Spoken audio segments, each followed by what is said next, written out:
What is the IT strategy for the U.S. Customs and Border Protection? How is CBP working to modernize its IT infrastructure? And how is it using technology and innovation to change the way it does business? We'll explore these questions and so much more with my very special guest, Sonny Bhagowalia, Assistant Commissioner and Chief Information Officer at the U.S. Customs and Border Protection. So, what about your specific duties and responsibilities as the Assistant Commissioner and Chief Information Officer for CBP? My job is to manage the technology infrastructure and also not only the operations tactically 24/7, also the cybersecurity of it, make sure the data is available, make sure it's available mobile, make sure collaboration tools are available so that people can be mission ready, and improve the ability of all employees, including officers and agents in the field, to perform their critical work anywhere, anytime. We also obviously have a global mission, and we're doing a lot of collaboration with other countries and agencies to make sure that the mission that I talked about earlier just works seamlessly. So if you look at the scale of this, and I've been in a Fortune 20 company as a chief engineer before, and now been in government as well for over 20 to 23 years in federal and state government. We're like a couple of Fortune 20 companies operating at scale every day. I mean, that's the scale of what I'm talking about here with CBP. So it's an incredible mission. So anything from the mobile devices that connect the field to a broader agency, to the systems and technologies that sort of help us screen people and make sure what are the people and goods entering our country, make sure that they are who they are and it's all safe according to our laws of our country, to the data centers and networks that keep information accessible and flowing. And obviously things are moving very fast now. Everything's digital, high definition. We got all kinds of sensors that are picking up information. So all that data has to traverse our network. So we manage the whole life cycle of information technology and information resource management, which is the design, development, programming, testing, implementation, training, maintenance, all of that stuff for all the systems. With such a robust portfolio and such a critical mission for the country, I'm wondering, it has to be challenging. Regardless of how successful it's been, it's wonderful to hear that. I was wondering, what are some of your top management challenges that you face in your current position? And more importantly, Sonny, how have you sought to address those challenges? Yeah, that's a great question. I think so. I look at challenges and opportunities. I'm an optimist by nature, but I'm also a realist. So I'd say if I were to focus on the larger picture, I think first, just making sure that we're very focused on our delivery, so build upon the tactical excellence, but get strategic transformation. So we focus on our projects, but we have a strategy and then execute that strategy and have the discipline to execute and streamline and support at the speed of mission. So I think keeping that is definitely something that we're focused on. We also need to modernize as, what used to be an 18-month sort of Moore's Law is now sort of 6 months, So things are changing very fast. And we operate in a 2-year budget cycle, right? In the federal government, you have to have a 2-year budget cycle. And it's all about equity and process. So we have to find ways to modernize and modernize IT infrastructures, improve cybersecurity, expand applications, roll them out not only for us, but also with DHS, and regardless of all these challenges. And so that requires a very focused effort. I can tell you in some of the historical challenges I was just mentioning earlier, we have about 40 agile teams that are dealing with all that level of data I was talking about earlier, and handling those petabytes of data, but also handling what's really succinct and important to have targeted response. And in some cases, we usually have 2-week agile deliveries. We were sometimes doing stuff in a couple of days because of the urgency. That's unprecedented. But that's because, the people have a mission. And I have never seen this. And I think it's just a testament to not only the excellent people at CBP, but also across the U.S. government. I don't think they get a fair shake, actually, or appreciation. And I'll also say the contractors supporting us. People love their mission and job, and they do amazing things and unsung heroes. The third thing is we need to take care of our people because they're working amazing things. And so I can extol all the great things on technology modernization that we did. We're lucky enough to be the first in DHS to do that. We got some amazing results. But at the end of the day, I think, as I mentioned, the challenge is to modernize take tactical excellence, build strategic transformation, focus on the people. And then I think, so we're doing that. Information technology plays a really integral role in how basically the agency meets its mission. It's a very important mission. Would you present a picture of your IT strategy a little bit wider and deeper? And more importantly, if you can focus on those strategic priorities and give us a sense of what they are. Strategy is really important because strategies are we doing the right things? And then you have to have a measurement framework. Are we doing them right? So this is something that I'm trained in this area. So one of the things is interesting. My background is, I've got a couple of degrees in engineering, and then I sort of got a degree in management, and then I also got some CIO certifications, and that opened up my horizon. So I'm not the typical engineer, although I can be very technical. I don't let that on too much because I'm very fascinated in these meetings when I can see people, what they're really saying and not saying, and vendors sometimes are giving some BS sometimes, but it's okay. But as I mentioned before, I try to give people enough ways so that they can come out and, understand why are they doing something and why they have a line of sight to a strategy, not just tactical. I think CBP, and I just have to give kudos to all my predecessors here. They've set up a very good tactical operations excellence that is a good, strong foundation to build upon. I'm continuing that and even taking that further because, as I mentioned, it's everyone's job to kind of see if you can continuously improve and also build that teamwork, as I mentioned. But build a strategy where you can, first of all, build a strategy together, align that strategy not only of us IT strategy to the CBP strategy, which has been laid out. And there are 5 enduring mission priorities that our commissioner has sort of laid out.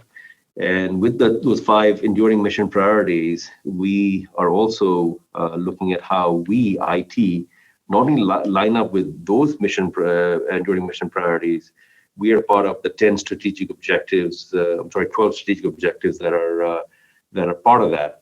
We also have to line up with the department, right? It's because the department also provides us through the White House what their priorities are the administration. So we have set up an IT strategy that really clearly looks at sort of being a force multiplier. And there are 6 focus areas that I think are really, really important for us. As I mentioned before, the first thing is mission applications. So our lifeblood is data and, of course, apps that allow us to, make sure that we're providing capabilities through increasing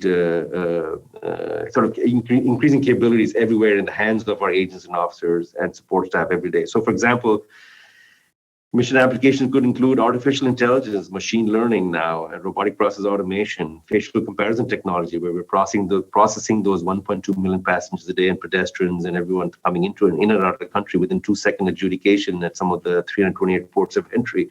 So, I'm saying that's really important, right? And I think also we are making sure that, we are using this successful unified immigration portal that has been built to allow many agencies to share data together so that we can look at the whole life cycle of who's coming in and see how we can help and track and support the folks who are coming at the border. So there's that. So mission applications, we've got many teams doing that. So that strategy has to be very agile. So we use agile frameworks to deliver these mission applications, and it has to be responsive. The second area is mission infrastructure. So we got to keep on providing an infrastructure that's very robust and allowing us to sort of be available to look at all the high amounts of data and other traffic that's going across this, because the world is changing now. You can do a high definition video right on your phone. I got to backhaul that traffic through the network. There's operational technology, different from information technology, where the Internet of Things and other devices are sending lots of data coming in. We have huge assets in there. We have several 100,000 assets of devices, that anything from surveillance to sensors to all kinds of assets that are mobile or airborne or on the sea or land, that are sending information back in. And so processing all that through the infrastructure requires a very robust network in remote areas, but I might add, beyond the 328 ports of entry. So we also have to migrate to the cloud and also track the mobile wireless capabilities so that our officers and agents can go to remote areas and really conduct their mission in a very resilient way. So I think that to me is a second area.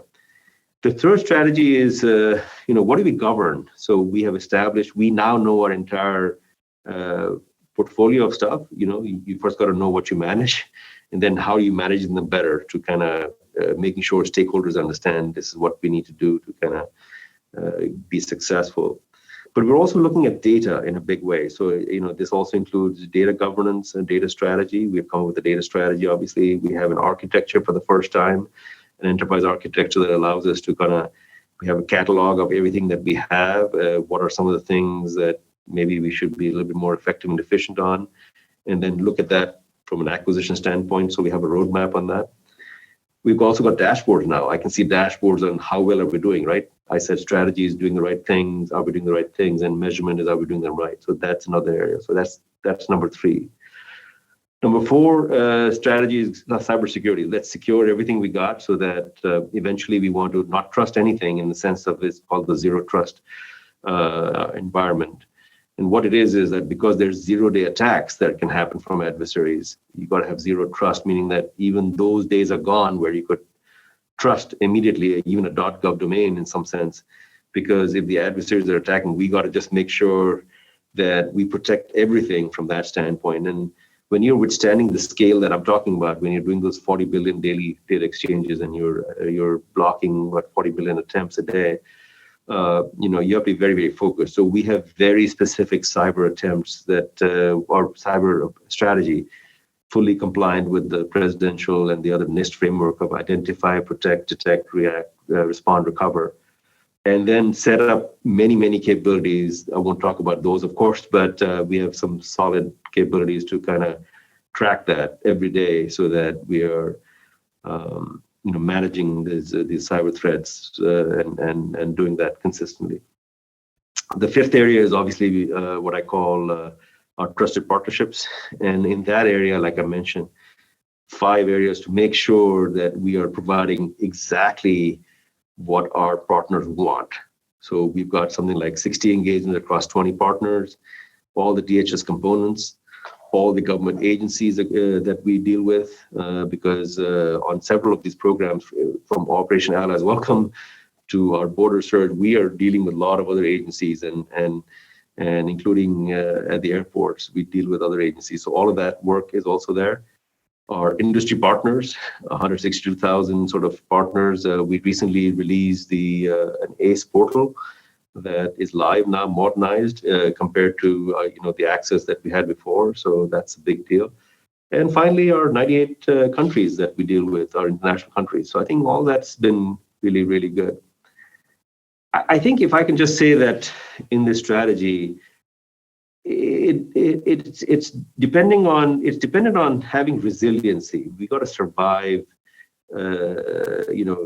outages and so on and so forth. So we're getting more resilient as we're going to the cloud. We're delivering new ways that we can be more resilient in terms of IT solutions. There's also resiliency of the human workforce, of course. So I thought I'd bring that in as well. I think as you put these solutions in hands of people, this agile delivery, as I was mentioning earlier in the applications, is really, really key. So we've come up with a very agile way that I can have, like I said, those 40 some odd teams really go fast. But I also have almost 140 robotic process automation projects going on, where it's not just the CIO's office that's doing the innovation work. I want to teach everyone to fish. My idea is so that they can also develop themselves, right? And so they're doing it. And so as long as they register with us and work with us within a certain framework that we know what they're doing, so we don't duplicate effort. And that's taken off. It's really big. And so we're saving tons of time and money on that, and mainly time and efficiency for the mission. We also have 40 projects going on in artificial intelligence and machine learning, but we're doing it a little bit slowly and deliberately there because, the ethics of it has to be done correctly and so on and so forth. The digital ethics is what I'm talking about. And so anyway, I think overall, we have a way to do an enterprise-wide services. So that's the other thing we're trying to do, so that if there are standard services that can be provided everywhere, like collaboration tools or a consolidated network or a cybersecurity service or certain collaborative tools that we need to kind of have people, work together, all those should be standardized and enterprise provided. The unique things are the data and some of the mission apps. So anyway, long story short, that's what we're doing, and exciting times ahead.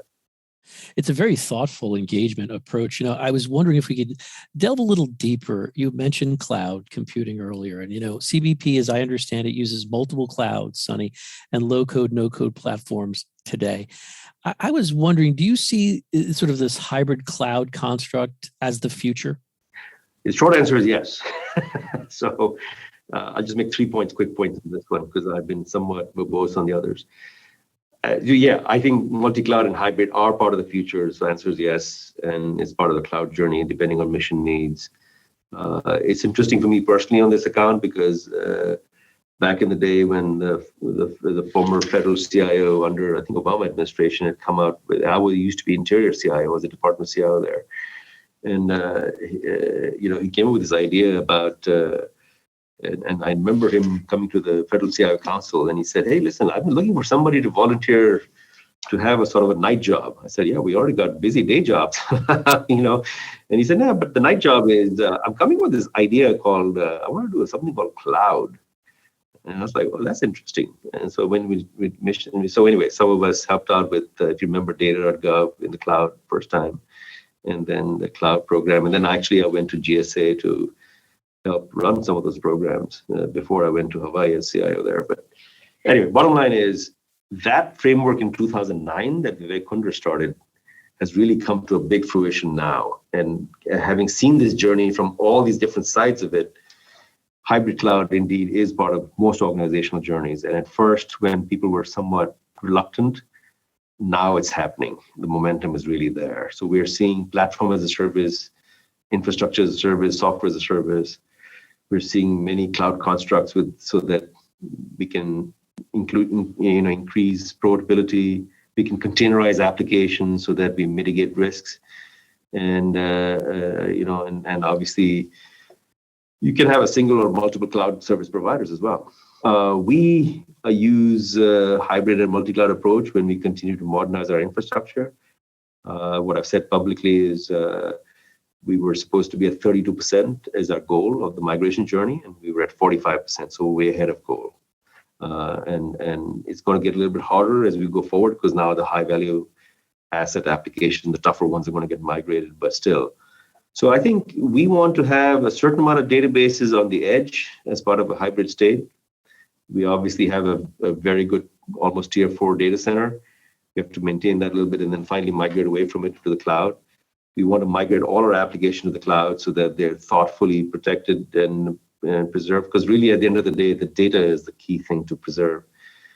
Our mission requires resilient systems, so we have to have east-west and other kinds of presence so that we can make that access to those systems with scalable infrastructure, obviously. Security is key, and it's not just network security, it's really the data security, so that data can, because once it goes to the cloud, there's a record of it. So I have a chief records officer along with a sort of data officer and chief technology officer and infrastructure to kind of keep that going. And lastly, the third point I'll just say is that I think as we are trying to not just centralize the delivery of the cloud services, we're trying to have a cloud program that can manage that, meaning that we have a cloud dashboard, we have a cloud strategy that we go through the governance council, everyone sort of participates in that. And then we're encouraging everyone to kind of go through the South Cloud Center of Excellence and then register their cloud and hopefully use our corporate cloud services and earn their trust and support.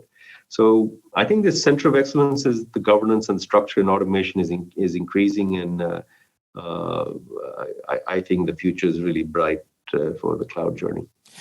Sonny, you outlined a lot of the efforts that you're pursuing, and you're getting recognition. As I understand it, last year, CBP was named winner for public sector excellence by the Technology Business Management Council for driving what you basically have given us a tutorial on, digital transformation with IT cost savings. I was wondering if you could spend a little time and share with us some of the approaches and tools that have enabled CBP to drive that innovation, the agility that you spoke of, and the transformation you've highlighted. Yeah, I think I'll just say that for too long, a lot of our staff here, they're not glory hounds or award seekers, but I can tell you that their job and their work here easily warrants some of the awards, having done this in other places as well, and they're doing some amazing work. So I need to call out a few people who are doing fantastic work, and it all starts up with my budget director, Patty Howell. I also have my chief of staff in the room. She also helped out, but there are many other executive directors, and Ms. Janet Pence is the chief of staff, and others who really started this journey. And there are many executive directors here who helped come up with this, say, okay, we will join up. Keep in mind that this idea was supposedly the CIO, CFO council thing, right? Remember? Where it's going to account for all your cost of data, and so that went over like so people were like, oh yeah, this is exciting, right? I'll get right on it, kind of thing, right? And then of course the CFO council, they were like, sure, CIO council, why don't you guys lead? And even that, the adoption was kind of low, so I'm just saying that.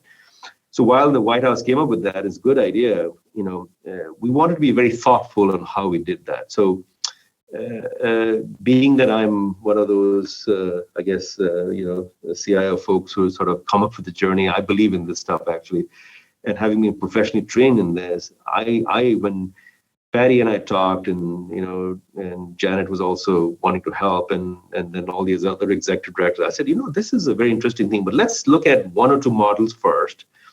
We had a good vendor also that sort of wanted to do it, and I said, let's do something. So this thing was definitely something where, in my opinion, was something that is a labor of love, if you would, and also professional approach. So we have the budget director and others sort of facilitated this journey, and we started this TBM, Technology Business Management, by looking at cost in various ways. So we wanted to obviously have an implementation that would start off with looking at a phased implementation, and this started with the federal capital planning process, because we have the select, control, evaluate, right? So the first thing we did was we needed to be data driven. So internal focus first. We wanted to have build upon IT tower and cost pool data within our internal roles.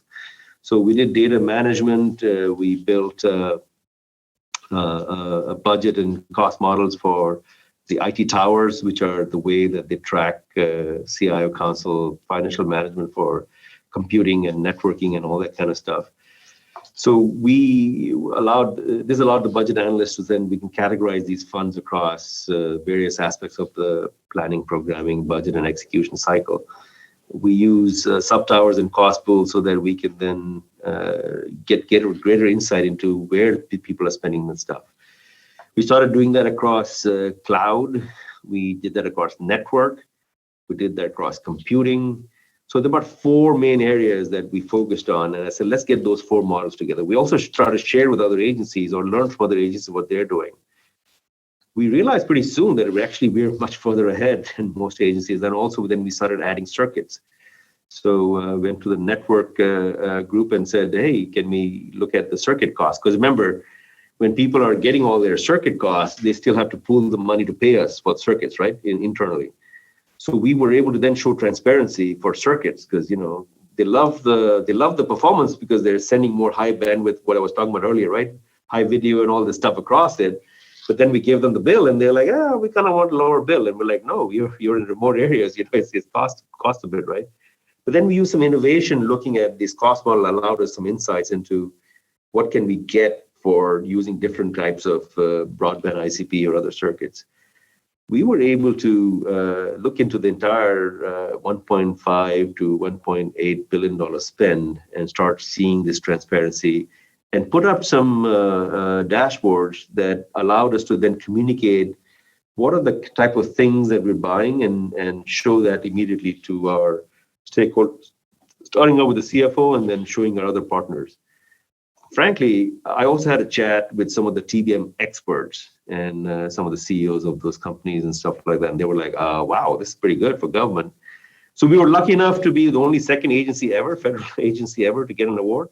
So I think that's good. But more than anything else, we based it on the use cases. And I think that really allowed us to be better in terms of what we implemented. So we are trying to look a little bit more into the cloud because people are still sort of trying to figure that out.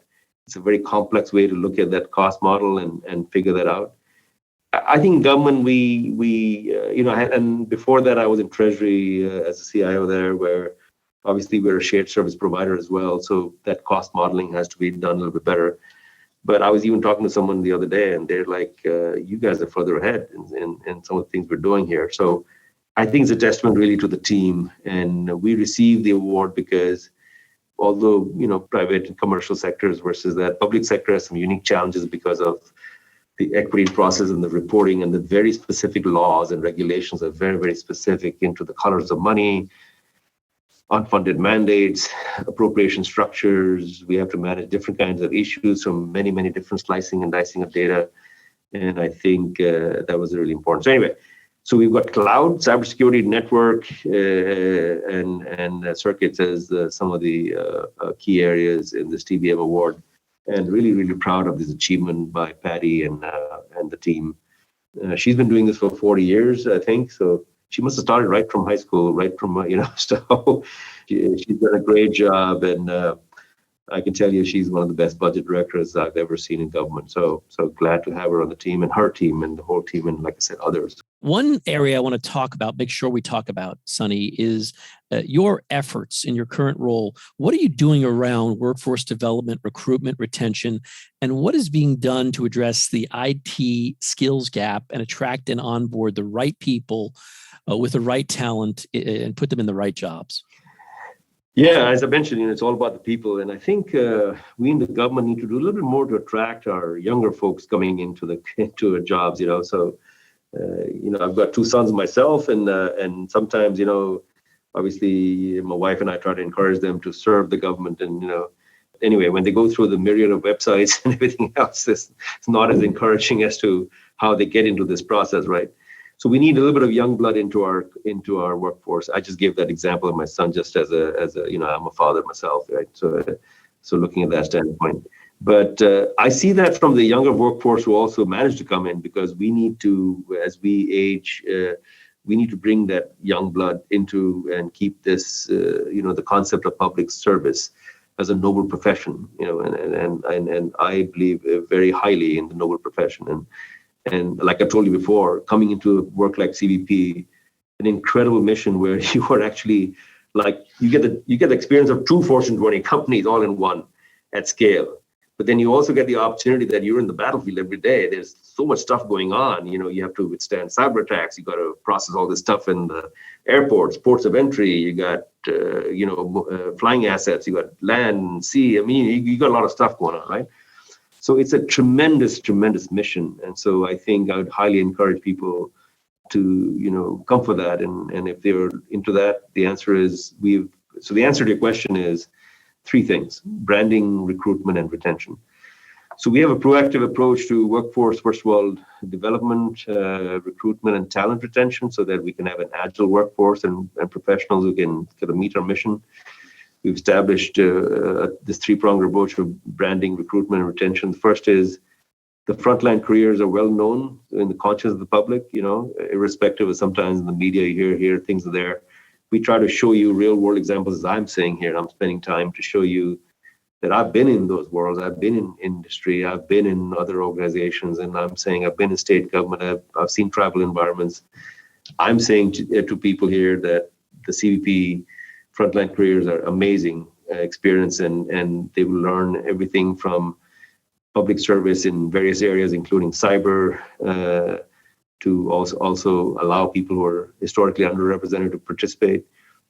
We want to, recruit the next generation of talent, as agents, officers, or support staff. But we need to also educate the people on who we are and what we do. So I think we're trying to increase our presence on popular social media, partner with DHS-wide webinars. I try to participate discussing our careers. I get a lot of people who follow me and call me for advice, and every now and then it's good that they listen. So, in fact, I got a call last night, somebody who I haven't talked to in a while, and said, really respect and follow your career. And I was like, I'm amazed. And they said, thank you for everything you're doing. So, that's the kind of stuff that matters. And to us, we do it for the love of country and mission. So I think a lot of career opportunity at cbp.gov and usajobs.gov. So take a look at that. And I think CBP is a very noble and top-notch agency. I've been in FBI and some top-notch companies. I've obviously been in Fortune 20 companies like Boeing, and I've been in many, many different areas. And I'll just say CBP stands at the, right up there at the top with them. And second is recruitment. I think we have a complex mission, large geographical footprint, a lot of work. So we'll not be bored at CBP, that's for sure. So plenty to do. And so we try to establish a capable and balanced workforce. We've increased engagement with colleges and universities, also trying to recruit at historical, HSBCUs and make sure we can also recruit. I'm a minority myself, and try to have diversity, equity, inclusion, so that we'd like to bring in some entry-level IT and cyber professionals, and our cyber pay is actually not bad, considering what we have some retention and other kinds of capabilities to recruit, including, I think, recruitment bonus and stuff like that. We've also partnered with DHS and the Strategic Recruitment, Diversity, and Inclusion to reach historically underrepresented communities, as I mentioned. I'm glad the administration's putting a focus on some of that also. That's good. DoD is identifying recruiting members with applicable training. So I think a lot of folks who are veterans also come to CBP and continue that. It's amazing what they do. We also have state and local government employment centers across the nation to identify local talent in hard-to-fill duty locations. And so, in some places we are, in a lot of other places across the country, and a great opportunity. It can be argued that some of them may have a better quality of life, but that's another discussion for another day. We also have a DHS Cyber Corps and Cyber Talent Initiative that's recruiting some amazing folks who are coming in. And I'll just say that we do targeted sort of ways that we can fill our specific mission needs. And some of the people have come in and they're like, wow, it's really amazing leading edge stuff that you're doing. So anyway, if you have a broader mission set, that's really good. So third strategy is retention. Obviously, we want to also retain the workforce. As you know, in a lot of other places, people are sort of going and changing jobs and everything else. So we all have our attrition rates, but we're trying to keep cybersecurity retention incentive and training sessions so that we can recommend people kind of stick around. And we have quite a few employees signed up on this retention, cyber, and other areas. And I think overall people are happy to be here. And so far, I think that's what we're trying to do to keep the workforce. At the end of the day, I think it's all about the mission and the fact that they can contribute. So that's what we're trying to do here.